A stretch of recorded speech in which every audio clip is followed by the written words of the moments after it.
Bonjour sorciers et sorcières et bienvenue dans le Boudoir ésotérique, le podcast qui décrypte le monde merveilleux de l'ésotérisme et de la spiritualité. Je suis Shamsoel, passionnée d'ésotérisme en quête perpétuelle de réponses. Alors si toi aussi tu cherches à explorer les méandres de cet univers magique, allume une bougie et de l'encens, installe-toi au calme avec une petite potion chaude et accompagne-moi dans cette traversée ensorcelante.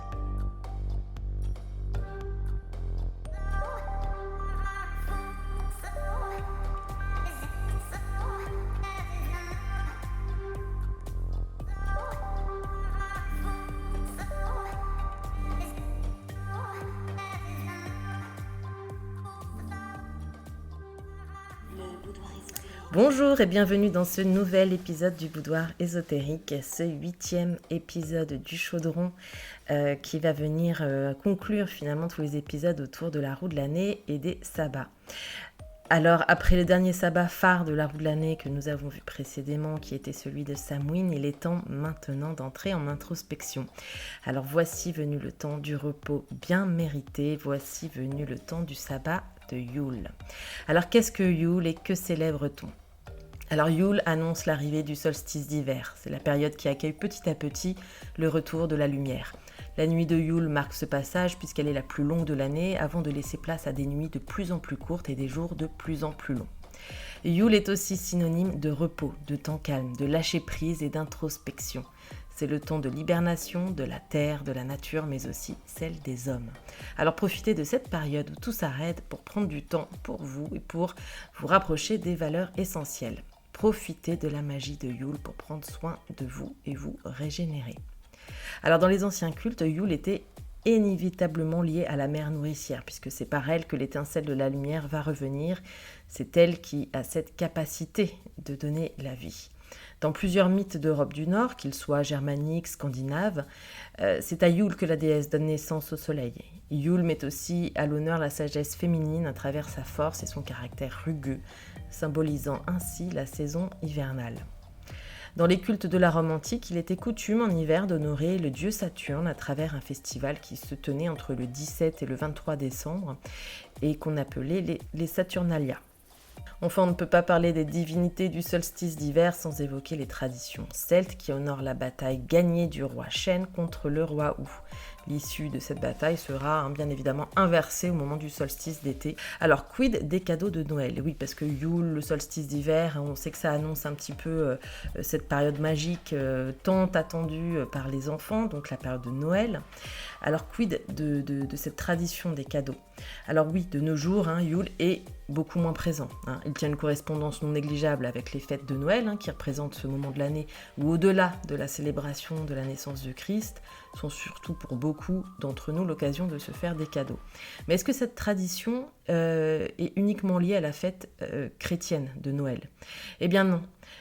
Comme vous devez déjà le savoir, les fêtes chrétiennes sont pour beaucoup calées sur les anciens cultes païens et Jésus n'est certainement pas né un 25 décembre, puisque cette date fut choisie au IVe siècle par les chrétiens eux-mêmes et ce afin de remplacer, pour ne pas dire effacer, les fêtes païennes du solstice d'hiver. Alors la tradition des cadeaux de Noël tire donc son origine des offrandes qui étaient faites pour apaiser les divinités de l'hiver et ce afin d'empêcher la famine ou encore les gelées. Alors pour terminer ce petit tour d'horizon de l'histoire de Yule, tout comme pour les cadeaux, il y a une tradition très tenace, c'est celle de la bûche. Et en effet, dans la tradition, il était coutume, la veille du solstice d'hiver, de réaliser un nettoyage et une purification profonde de la maison, puis de venir déposer dans la cheminée la plus grande et grosse bûche de chêne ou de frêne, symbolisant ainsi la future mort du froid. Aussi, la bûche pouvait être décorée et recouverte d'un peu d'hydromel ou de bière, voire de whisky, en faisant vœu d'abondance et de fertilité jusqu'à ce qu'elle finisse de brûler. La légende raconte qu'une bûche qui brûlait jusqu'au matin était signe de bon présage et d'abondance à venir. Alors voici quelques divinités qu'on pourrait invoquer lors du solstice d'hiver. Donc on a le dieu romain Saturne ou son équivalent grec Chronos avec un C, symbolisant ainsi le temps et l'équilibre qui se renversent. En effet, Saturne est un dieu qui a pour particularité non pas d'avoir donné vie à ses enfants, mais de les avoir dévorés pour ne pas être détrôné. Alors il ne faudra pas confondre, le dieu grec Chronos, c'est R-O-N-O-S, roi des titans, au dieu Chronos, C-H-R-O-N-O-S, véritable maître du temps qui passe et des prédictions. Donc là, pour le solstice d'hiver, on parle bien du roi des titans qui a dévoré ses enfants. On pourrait invoquer la déesse romaine Angérona, symbolisant le silence et l'introspection, ou encore la déesse nordique Frigg, reine de l'hiver, ayant donné naissance au soleil. Et comme de coutume, si comme moi tu n'es pas plus adepte que ça aux divinités, voici des symboles que tu pourrais invoquer. Alors sans surprise, les animaux totems phares de ce sabbat seront le corbeau, car il est porteur de lumière. On aura l'ours pour sa relation avec l'hibernation et la force tranquille de l'hiver, le cerf, roi des forêts par excellence et représentation du dieu cornu, ou encore la biche blanche, figure maternelle en lien avec le principe de déesse mère. Enfin, on n'oubliera pas d'honorer les elfes, gardiens de la nature et maîtres des éléments. C'est à eux qu'on s'en remettra pour réaliser nos vœux de fertilité. Alors, quel rituel réaliser à Yule ? Donc, voici quelques petits rituels assez sympas à mettre en place. Donc, si tu as la chance d'avoir une cheminée, je te propose d'aller ramasser une belle bûche en forêt, de la décorer de branches de conifères et d'y graver tes vœux, des sigils ou autres symboles magiques. Et puis de la faire brûler en profitant de sa chaleur et tout en priant pour que tes vœux s'exaucent et t'apportent le succès pour l'année à venir. On pourra aussi honorer le retour de la lumière en faisant entrer la lumière dans nos foyers, en allumant des bougies ou en installant des guirlandes lumineuses. Voilà un exercice plutôt simple, surtout quand on a les sapins de Noël qui sont installés dans nos intérieurs. Donc voilà une activité facile à réaliser et à mettre en place avec toute la famille. On pourra s'exercer aussi à la divination dans les flaques d'eau gelée, ça s'appelle la cristallomancie. C'est sur le même principe que la boule de cristal, on va plonger nos yeux dans les flaques et on va tenter d'interpréter les ondes de forme qui viendront à nous. Donc voilà un bon moyen pour prendre l'air, pour méditer et pour tester un nouvel outil de divination naturelle. Et enfin, parce qu'il n'y a pas de festivité sans gourmandise, pourquoi ne pas cuisiner en famille en réalisant des petits biscuits au bon goût de cannelle ? Donc dans un saladier, il faudra mélanger 250 g de farine, 100 g de cassonade et 2 cuillères à soupe de cannelle. Il faudra ensuite ajouter 80 g de beurre de micelle fondu avec 50 g de miel et un œuf.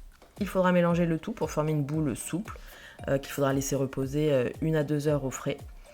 Et ensuite, après ce repos, on étalera la pâte et on découpera les petites formes souhaitées à l'aide d'emporte-pièces comme des petites étoiles, les petits bonhommes de Noël et autres jolies formes qui te plaira. Voilà. Et ensuite, il faudra enfourner à 180 degrés environ 15 à 20 minutes. Et puis, il ne restera plus qu'à déguster ces jolis biscuits.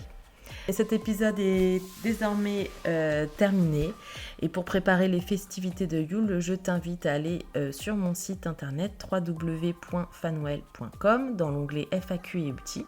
Il y a une rubrique qui s'appelle Grimoire dans laquelle tu trouveras une fiche à télécharger qui vient résumer certains des rituels énumérés. Il y a aussi sur mon site internet la possibilité de trouver une fiche à télécharger avec un tirage spécial Yule. Donc n'hésite pas à aller checker sur le site. Et aussi, je te conseille vivement de lire la collection Célébration païenne des éditions Danaé. C'est une collection de 8 livres autour des sabbats qui nous en apprend beaucoup sur l'histoire des fêtes païennes. Moi, je me sers de cette collection pour écrire mes articles et mes épisodes de podcast. Donc s'il te manque des idées cadeaux, n'hésite pas. Cette petite collection Célébration païenne aux éditions Danaé serait le parfait cadeau pour une sorcière. Voilà, et je t'invite à me rejoindre sur les réseaux à @lpmd.fanwell et que de belles énergies t'accompagnent sur le chemin de ton initiation magique. Un joyeux Yule doux et reposant. Dopopacena, à bientôt.